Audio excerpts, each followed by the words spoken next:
Here's Marvel Legends Danger.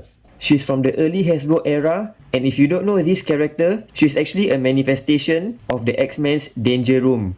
I have no idea what happened to her in the comics. I don't think she's in any of the recent storylines. The figure comes with a pair of wings, which can easily be attached at the back. Here's how the figure looks like with the wings. It is able to stand with the wings on. You just have to kind of bring the wings slightly forward so that the figure doesn't fall behind. Here's how it looks like on the back. And there is some articulation on the wings. It can swivel around and also flap front and back. Oops, accidentally came off. Yep, there it is. This figure has a unique sculpt of her own. I don't think any of these parts was reused from a previous figure or reused for another character. The head sculpt is quite comic accurate, and the sculpt on the torso is actually really quite good. There are these things jutting out at the elbow and also the knees. And from the back, you can actually see that the front part is actually clear. Although from the front, you can't really tell. The hair sculpt is quite decent, but it's really difficult to clean it because of the many grooves. Mine has a bit of dust settling between them.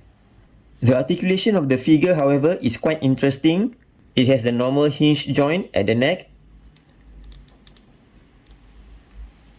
But for the arms, I think it has some sort of ball joint. There, I think inside here is a ball joint. It can kind of rotate front and back and all around. There is a bicep swivel over here and double hinge elbow joint. And for the wrist, it just swivels around, doesn't really have much movements in other directions. And for the torso, it doesn't have the waist swivel, but it does have the mid-torso joint, which allows it to rotate, but not really bend forward or backward much.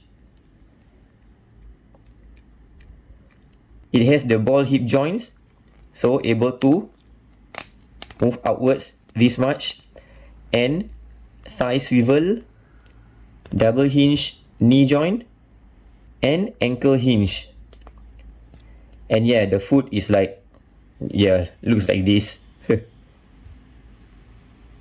Decent articulation, and for size comparison, here's Magneto and Rogue.